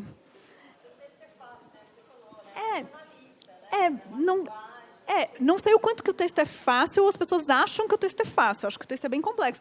Mas é uma coisa que eu acho que ele ganhou uma projeção que está para além do próprio texto do livro. Eu acho que isso é a característica de um clássico. Mesmo clássico da literatura mesmo. Acho que tem essa dimensão. E eu acho que, apesar dos políticos que eu citei serem de 15 anos atrás, acho que hoje ainda é um solo em disputa que as pessoas estão disputando interpretação por meio do livro e não fora do livro. Então, por isso, a gente... Então, por exemplo, se alguém vai e cita Jacobs, é super interessante saber como, por quê, qual parte, qual imagem, mas você leu a parte 3, o que você acha disso, não sei o quê e tal, porque aí começa a ter uma espécie de cobrança possível dentro de uma mesma referência. Então, é isso. Bom, então, você leu isso, então vamos fazer um planejamento de fato, de baixo para cima, tal, não sei o quê. Nanana. Então, tem um quadro de referências. O problema é quando a gente vê uma política atual que acho que sai desse quadro de referências, que não é só um quadro de referências do livro, mas é um quadro de referências da democracia. Né? Então, isso é um problema para a gente hoje, né? Que não está nem perguntando qual é o planejamento urbano que vamos fazer, se vai ser de baixo para cima, se vai ser de cima... Né? Enfim, Então, eu acho que esse é um problema, mas na história das ideias do urbanismo, enfim, nas coisas que eu tenho lido ultimamente, de um monte de coisa, enfim, tudo, de alguma maneira, tem esse pagamento de pedágio. Pode ser que a minha leitura esteja errada, mas acho que tem uma vitalidade nela que não tem em mais ninguém nesse campo dessa maneira.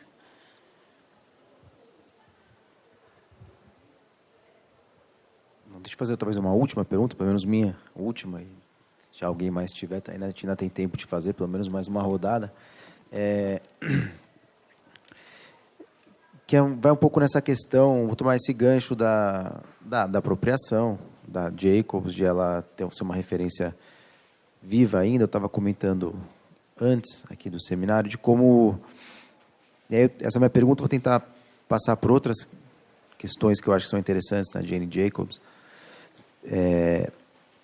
que é como autores que estão tentando entender processo de transformação urbana na Ásia acham que a Jane Jacobs é também um ponto de partida interessante, entre outros. Né? O que faz a gente pensar numa espécie de, vamos dizer, coincidência histórica. Não sei se a palavra é coincidência histórica, mas vamos dizer... são processos que se deram em momentos diferentes, lugares diferentes. Né? Então, eu tenho a impressão que a Jane Jacobs a teoria dela, a interpretação, o comentário, o livro dela, é um livro muito de transição, uma experiência histórica de transição. Né? Um livro que eu acho que tem um pouco o espírito de alguma maneira, do livro da Jacobs, é o livro do Hemingway sobre Paris, que é um livro que ele escreve nos anos 60, publica póstumamente, são memórias dele vivendo em Paris nos anos 20. E é curioso porque eu não sei se ele está contaminado já com os anos que se passaram entre a experiência dele em Paris nos anos 20, ou se ele teve aquela experiência, aquela impressão de Paris. Então, mas uma coisa que o livro chama Paris é uma Festa, na tradução para o português, e é a Movable Feast em inglês, uma festa ambulante. Não sei porque eu não vi esse filme do Woody Allen, não sei. Mas enfim, o livro começa com justamente ele mostrando uma Paris que é surpreendente, porque a Paris já foi a capital do século XIX, a cidade mais moderna do mundo, em determinado momento. Né? Mas para um americano em Paris nos anos 20, ela parece uma cidade ainda pré-moderna. Ou pré-moderna não digo, mas ela parece uma cidade antiga, parece uma cidade onde justamente uns certos ritmos bucólicos, uma cidade ainda que o mundo rural ainda interpenetra ela. Ele fala do vendedor de leite, do não sei o quê, tem toda essa coisa, dessas figuras da cidade, os equivalentes ao padeiro, ao John, né, ao da pizza, o padeiro e parece que tem para um americano, naquela altura do começo do século XX, a atração principal de Paris, além de que tem um monte de outros artistas, escritores naquele momento na cidade e tudo mais, é o momento do entre guerras, tem uma coisa todos os anos 20 que é atraente, mas parece que é justamente porque um americano vendo aquilo, parece que ele está meio que tendo contato com o passado, né? Então tem um charme assim antigo na Paris que só para um americano, talvez, porque os Estados Unidos estavam na frente na questão do desenvolvimento industrial e das cidades industriais, fazia sentido para um olhar de um americano. Estou pensando como o livro da Jane Jacobs é um livro que tem a ver com uma experiência histórica de quem está vendo o processo urbano em transição, né? Está vivendo aquele processo, naquele momento. Então, não fiquei tão surpreso assim, achei interessante, mas não fiquei tão surpreso de ver como quem está pensando as grandes cidades na Ásia hoje, também estão vendo um processo intenso de transição dos anos 90 para cá, principalmente, em enorme escala. Eu não sei se essa estatística é precisa, talvez ela seja um pouco anedótica e imprecisa, mas que do tecido urbano de Pequim, pré-anos 90 para hoje, sobrou 2%. Então, ela foi pesadamente reformada. E se a gente conhece bem o espírito do Partido Comunista Chinês, a gente imagina que tenha sido um planejamento vindo de muito em cima para baixo. Mas o que é interessante é que, na bibliografia que tenta pensar esse processo de transformação na Ásia hoje, que acho que, salvo engano, é o lugar mais intenso de transformação urbana, que ela faz sentido justamente porque ainda existe um esforço de tentar preservar esses elementos. Então, por exemplo, o que está acontecendo em Hong Kong hoje aconteceu há 2 anos, voltado uma revolta de camelôs, de vendedores de comida de rua, tanto que ficou batizada como os protestos do bolinho de peixe, que é porque decidiram proibir ou regulamentar tudo mais. Enfim, eu vou chegar na questão, mas a ideia é um pouco... Primeiro isso, a Jane Jacobs parece que ela é uma teoria da transição, por isso que eu acho que ela continua viva, porque as temporalidades são diferentes, né? O sul global, vamos dizer, assistiu a um processo mais intenso de crescimento econômico, de transformação urbana, então talvez ela faça sentido ainda nesse momento em que você tem essa transição, e talvez explique um pouco que alguns anos atrás a gente estava aqui no Brasil também num quadro um pouco mais otimista de crescimento econômico, daí convivendo essas coisas do movimento pelo direito à cidade, convivendo com um mercado imobiliário também bastante mais intenso e etc. Então, é uma questão meio comentário de como essa persistência de algumas ideias tem a ver um pouco, porque também os tempos são um pouco diferentes. Então, na Ásia hoje ela faz sentido. Fez sentido num Brasil que ainda estava num quadro de crescimento econômico, né? Então, enfim...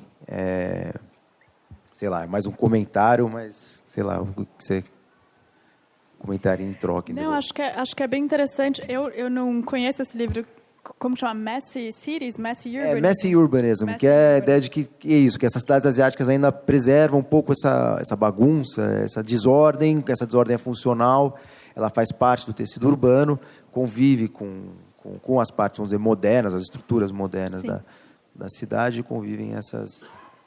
Pelo que você me contou, essa ideia é central para... Quer dizer, eu acho, né? Tá jogando água no meu artigo, eu tô feliz.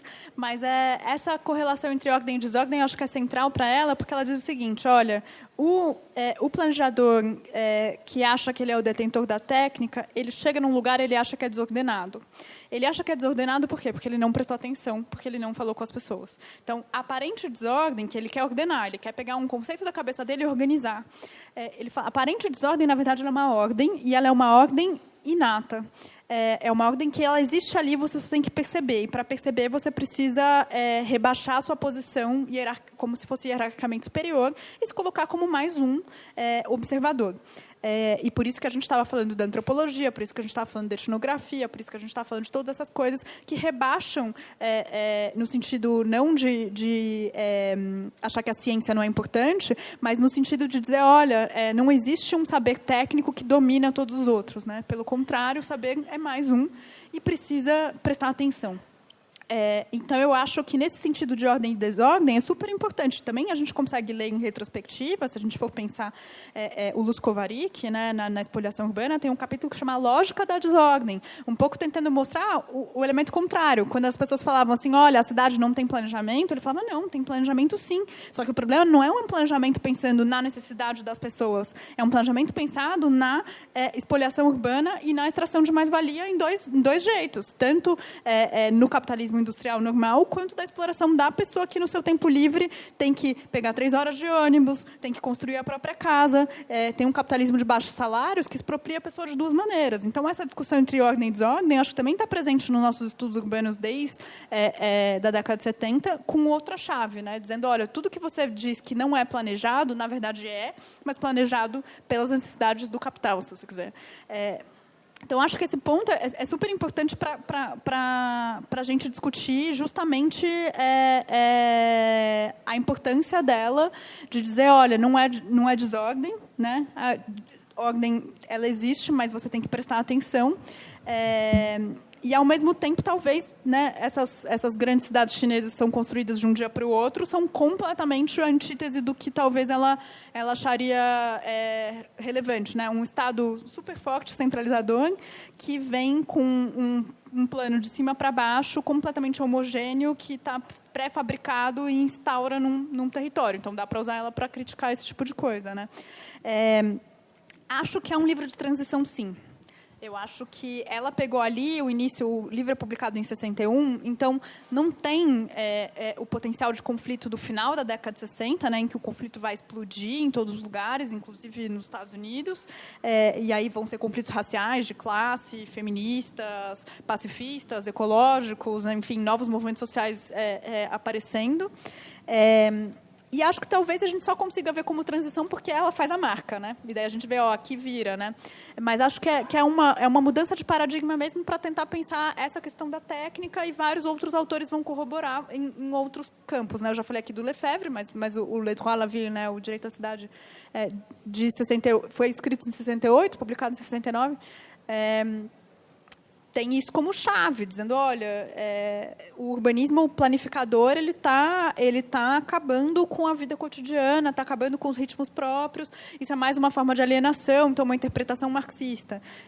E, por outro lado, outras interpretações que também estão tentando ver isso pós-modernas, se a gente quiser, também estão tentando ver isso a partir de um olhar que está dizendo, olha, é um problema mesmo se a gente tem uma vida inteira planejada e eu não levo em consideração as necessidades das pessoas. Então, acho que de fato, um livro de transição. Pensando nas nossas temporalidades, pensando assim, será que é porque a gente estava num crescimento econômico que isso vira importante? Acho que não. Se a gente for pensar, e aqui meus exemplos são só de São Paulo, não sei se vocês têm outros, né, é o que eu conheço mais, mas, por exemplo, o Plano Diretor de 2014 é totalmente inspirado não só em direito à cidade, mas também na ideia, por exemplo, de incentivo ao uso misto. De pensar que existe o uso misto não só é uma função de aumento de comércio, né, e de vitalidade nas ruas, mas que isso provoca mais segurança. Ou então, quando a gente está falando de uma das propostas de várias vertentes do movimento feminista, dizendo o seguinte, olha, para a cidade ser segura para as mulheres, ela tem que ser iluminada, porque eu preciso ser vista. Dá para extrair daqui, de alguma maneira.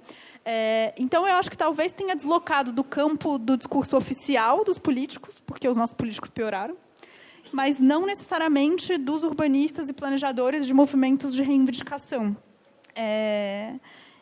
Ou então, se você pega, enfim, tem várias possibilidades, mas se você pega pessoas que no espectro de alguns anos atrás estariam em campos opostos, por exemplo, o Urban, do Philip Young, vai citar Jane Jacobs. Você pega a Bienal de Arquitetura de 2013, mesmo a desse ano, Jane Jacobs. Então, assim, eu acho que talvez essa coisa tenha deslocado do campo do discurso oficial dos políticos.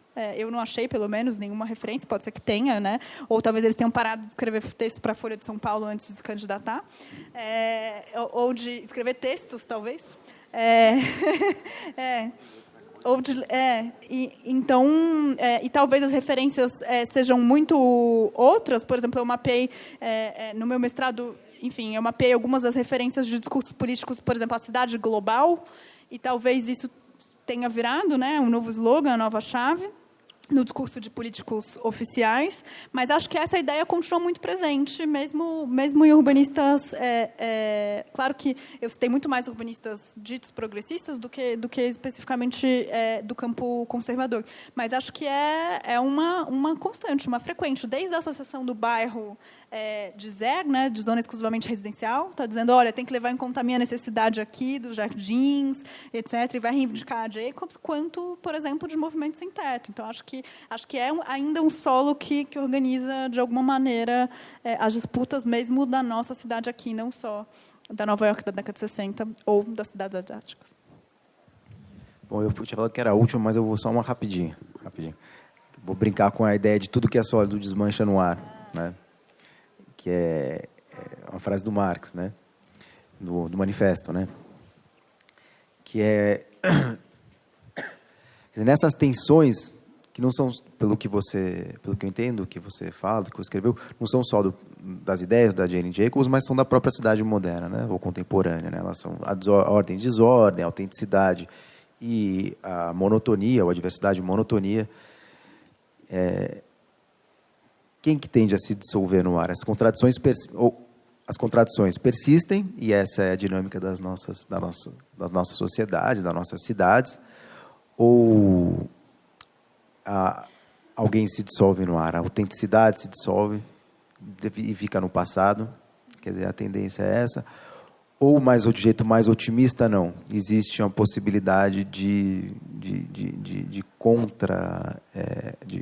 enfrentar essa dinâmica, ou de enfrentar essa tendência à homogeneização, ou uma cidade menos interessante, uma cidade menos diversa. Bom, tá fácil, né? Eu acho que essa questão da autenticidade é bem importante, porque eu acho que existe, como eu falei aqui, movimentos que estão criticando a gentrificação por esse viés, dizendo, olha, todas as cidades estão ficando com a mesma cara e estão virando uma mercadoria exatamente com o mesmo padrão, e mesmo críticas da arquitetura, dizendo, olha, eu consigo achar edifícios espelhados exatamente do mesmo jeito em todas as grandes cidades, não tenho mais uma especificidade nesse sentido.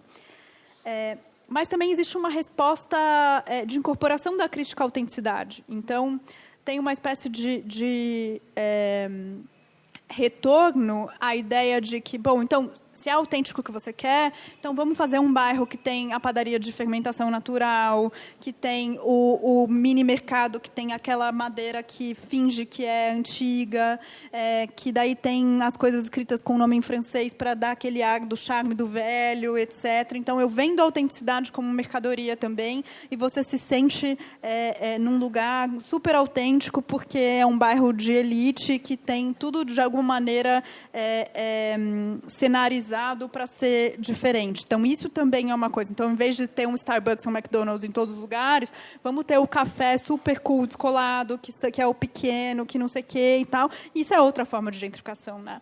Então, acho que a disputa da autenticidade é muito difícil, porque, bom, a gente vai dizer as necessidades locais. Tá, então nos jardins as necessidades locais é ter casa unifamiliar, grande, murada. Será que eu tenho que respeitar as necessidades daquele local? Ou será que não seria mais importante para a cidade não ter um enclave de casas muito ricas e muito mais verticalizar aquele lugar, porque tem infraestrutura consolidada, e fazer um misto de usos para que tenha habitação de interesse social de várias classes ali? Eu sou a favor de não ter um enclave, por exemplo. Então, o problema de colar nas necessidades do lugar é que você está, de alguma maneira, colocando uma espécie de patamar zero, que é dali que você parte. Por outro lado, também tem esse problema. No caso dos quilombolas, como que eu defendo isso? Eu estou defendendo, mas aí tem outros argumentos, né? Dizendo, bom, é uma comunidade tradicional, a Constituição protege a comunidade tradicional, existe uma forma de vida específica, etc., que não tem no bairro dos Jardins. Então, por isso, o direito, às vezes, é útil, né? Bem útil. Então, acho que tem uma coisa de... O que é uma cidade autêntica hoje? Difícil dizer. Ainda mais quando a gente vê... Até comentei, o nexo, né? Mas várias cidades hoje estão pensando o quê? O que é uma coisa instagramável? Lugares para ir para tirar foto.